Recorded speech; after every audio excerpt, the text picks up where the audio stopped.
Please help me. I need 120 subscribers. The ballroom was alive with music and laughter. Golden chandeliers casting soft light over couples swaying in rhythm. I had expected a fun night. Our friend's anniversary party. A chance to dress up and enjoy ourselves. But the moment I saw her, my heart sank. My wife Laura was on the dance floor, and she wasn't dancing with me. She was in the arms of another man. At first, I froze, thinking perhaps it was a joke, a playful gesture with a friend. But as I approached, the way she laughed, leaned into him, and held him close made my stomach twist.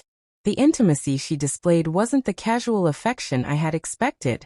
It was something else, something I hadn't seen in years from the woman I married. For a moment, I believed it was over. My mind raced, imagining the worst-case scenarios. The flirtation, the stolen glances, the betrayal. I felt a mix of anger, humiliation, and disbelief. We had been married for 6 years, raised a home together, shared dreams and struggles, and now it felt like everything was collapsing in front of my eyes. I took a deep breath, reminding myself to stay calm. Confrontation in the middle of the party would be disastrous. I stepped back, observing the way Laura moved, the easy laughter, the familiarity between her and the man. It was as if I didn't exist. I wandered through the crowd, trying to keep my composure, fighting the urge to storm the dance floor and demand answers. When the song ended, she walked away from him, brushing past me casually, her perfume still lingering in the air. I wanted to ask, to demand an explanation, but she smiled and said, "Don't worry, it's just dancing. Go get yourself a drink." Her tone was light, dismissive, as if nothing had happened. But I knew something had. The seed of doubt had been planted, and I couldn't ignore it. I spent the rest of the evening observing, noting subtle touches, whispered words, and the little glances she shared with him. Every instinct screamed that this was more than innocent fun. By the time we left, I was filled with a mixture of sadness and determination. I wasn't going to accuse blindly, but I couldn't ignore what I had seen. Something had shifted between us, and I needed to understand it before it was too late. The next morning, I couldn't shake the image of Laura on the dance floor. Her laughter, the way she leaned into him, the casual familiarity, it haunted me.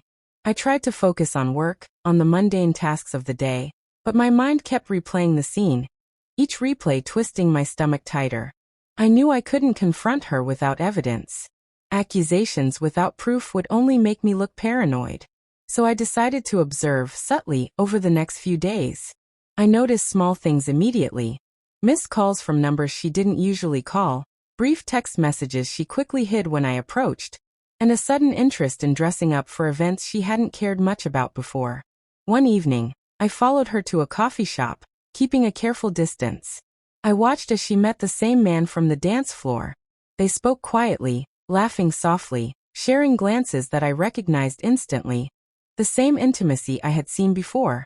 My chest tightened, but instead of reacting with anger, I reminded myself to stay in control.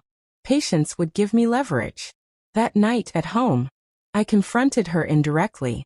"You seemed happy at the party the other night," I said casually, keeping my tone neutral. "You always light up in social settings, don't you?"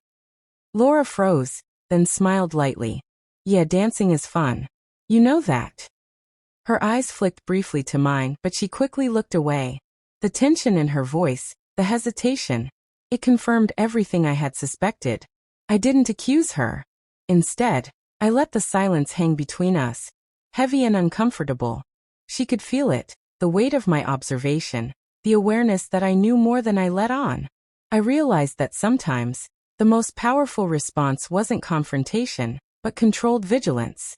Over the next few days, I gathered more subtle confirmations, receipts, messages, glimpses of their interactions in public. Each one added to the picture I was already forming.